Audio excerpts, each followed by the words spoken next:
ब्रह्मा कुमारी से जुड़ी भोली भाली माताओं ने रेडियो मधुबन में आकर अपने कुछ अनुभव सुनाए। यहाँ पर निराकार परमपिता शिव परमात्मा को सभी ब्रह्मा कुमारी के सदस्य बड़े प्यार से बाबा कहकर बुलाते हैं। तो आइए सुनते हैं उनके कुछ मीठे अनुभव। जटाएं और त्रिशूल जो है ऐसे नहीं लेकर के, सीधा नहीं लेकर के ऐसे चल रहे हैं। उसके बाद बोल रहे हैं कि तुम आओ मेरे पीछे पीछे, मैं तुमको सच्चे परमात्मा से मिलवाता हूँ। मैं उनके पीछे पीछे पीछे पीछे आने लगी। फिर उसके बाद वो गायब हो गए। तो जब मैं रूम छोड़ के जहाँ पे गई थी, मुझे अच्छा नहीं लगता था, मैं रोती थी खूब। तो मैं बोली कि यही बचपन से मैं आपका पूजा कर रही थी, यही आप हमको फल दिए हैं, जाइए आज के बाद मैं आपका पूजा ही नहीं करूँगी। फिर उसके बाद जैसे यहाँ मुझे भोजूबीर सेंटर पे जब मैं गई वहाँ पे तो कोर्स की, फिर दीदी वदी हमको सब कुछ बताए, लोग मेडिटेशन वगैरह करने लगी। तो मेडिटेशन करते करते एक दिन फिर वही सपना मुझे मेडिटेशन में दिखा कि मैं यही लेके आना चाहता। मुझे लगा कि मतलब ये कैसे ऐसे हो गया। तो फिर उसके बाद मेडिटेशन वगैरह करने लगी। धीरे धीरे मेरे हालत में अपने आप सुधार होने लगा, मैं ठीक हो गई, दवाइयाँ छूट गई, सब कुछ सही हो गया। फिर ये ब्रह्मा बाबा का मैं फ़ोटो लगाई थी तो मेरे हस्बैंड देखे तो बोले कि ये हटाओ, इनको क्या लगा के रखी हो, ये हटाओ। तो मैं बोली अब कैसे क्या करें, कैसे इनको हम समझाएं। तो फिर मैं तब तक किसी का फ़ोन आ गया। मैं बताने लगी कि ये ब्रह्मा बाबा जो हैं बस ऐसे ही 3 लोग का वो करने के लिए इनको दिखाया गया है। एक ग्लोब दिखाया गया है कि इस पर हम आत्माएँ रहती हैं, उसके ऊपर जाइए तो ब्रह्मा बाबा, ब्रह्मा विष्णु और शंकर का सूक्ष्म वो है, उसके ऊपर जो है परम धाम, वहाँ पे शिव बाबा रहते हैं। तो इस चीज़ को मेरे हस्बैंड सुन रहे थे, इस बात को। तो फिर बोले अच्छा ये बात है, ठीक है तब करो तुम। फिर धीरे धीरे उनको जो है देखे कि सब कुछ दवाइयाँ छूट गई, सब कुछ सही हो गया। तो बोले ठीक है तुम आना जाना शुरू करो।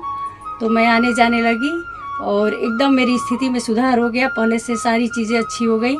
उसके बाद से मैंने कम से कम 50 से 100 लोगों को इसमें जोड़ा है। मैंने खुद ले जाके अपने साथ उन लोगों को ले जाके मैंने कोर्स करवाया है और बाबा का अनुभव सबको सुनाती रहती हूँ, सब कुछ बताती हूँ। मतलब ज़्यादा से ज़्यादा मैं आधा कोर्स बता के ही करवा देती हूँ ले जाने से पहले सेंटर। फिर वहाँ ले जा करके फिर दीदी उदी आजकल हमको फ़ोन करके लोग बोलिए सरिता बहन हम लोग 5-6 सेंटर खोल दिए हैं, आके थोड़ा सा सेवा करिए, सबको कोर्स करवाइए, आप भी तो करवा सकती हैं। तो मैं बोली दीदी ठीक है, वहाँ से आते हैं तो करवाते हैं हम। फिर ऐसे ही चला मेरा सब कुछ बाबा की कृपा से। मतलब क्या बोले हम कि बाबा कहाँ से हमको कहाँ से उठा के कहाँ पहुँचा दिए। बाबा की इतनी बड़ी कृपा है, जितना बोला जाए बाबा के लिए बहुत ही कम है। चलिए सरिता जी बहुत बहुत धन्यवाद, शुक्रिया आपका अनुभव बहुत ही अच्छा सुना, बहुत बहुत धन्यवाद, शुक्रिया आपका। और बताइए अपना अनुभव, आपको यहाँ आकर कैसे लगा? यहाँ तो मैं 4 बार आ चुकी हूँ और पहली बार अनुभव तो मेरा बहुत अच्छा था। और जब भी मैं मतलब जो भी काम मैं कहती थी ना तो बाबा को ही आगे रख के, कुछ भी अगर नहाने भी जाऊँ तो बाबा चलो, कहीं भी जाऊँ तो बाबा चलो, तो मेरा सब काम बाबा करते हैं। मतलब कोई भी काम, अगर एक चाबी भी गुम जाएगी ना तो मैं बाबा को बुलाऊंगी। तो मैं क्या करती, अभी मेरे बहुत दिन से ना सब जगह आना जाना हो रहा है। मेरी बेटी का ये यहाँ पे सिंगरौली में वो हो गया ट्रांसफर, तो मैं घूमने भी जाती हूँ ना सुबह, तो 4-6 जन लोगों को ना बाबा के बारे में बताती हूँ। और वो ना बस में भी मेरे को बोलते हैं कि आप ना अपना ज्ञान सुनाइए। जब भी कोई मिल जाए जो सुना है ना, वो मेरे को बोलेंगे आप अपना ज्ञान सुनाइए। मैं बोली नहीं, ये सबका ज्ञान है, बाबा तो सबके हैं। बोले नहीं, मेरे को बहुत अच्छा लगता है आपका ज्ञान। और उस ज्ञान के माध्यम से ना मेरे को ऐसा लगा कि मतलब मैं सुरक्षित हूँ, मेन पॉइंट। मैं कहीं भी ना, अभी बहुत दिन से ना मैं अकेले जा रही हूँ, आ रही हूँ सब जगह। मैं कभी अपनी ज़िंदगी में 55 साल की ज़िंदगी में कभी अकेली नहीं गई, मगर अब इतना मेरे को हो गया है अनुभव और बाबा का साथ इतना हो गया कि मेरे को दूसरे की ज़रूरत नहीं पड़ती है।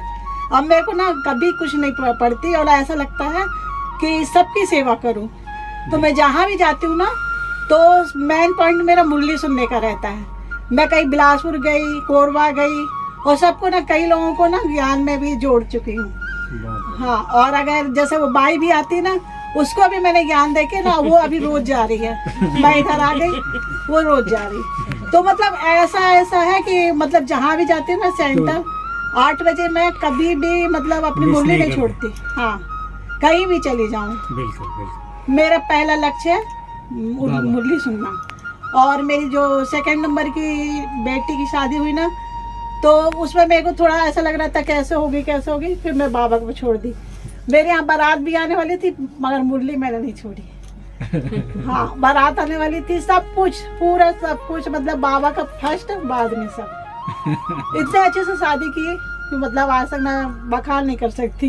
बिल्कुल। और मेरे पास तो बहुत सारा अनुभव है, क्या क्या बताऊं बाबा के बारे में। इतना ही बस कह के ठीक मैं है। ओम शांति कहती हूँ। ओम शांति। बहुत बहुत धन्यवाद। तो 5 मतलब मैं तो 15 से जुड़ी हूँ, तो वो मैं जब भी जाती थी गुरुवार को, तो ये सोचते रहे कहाँ चली जाती है, कुछ नहीं, कहाँ चली जाती हैं, मगर कभी मना नहीं किए, मेरे को कभी मना नहीं किया।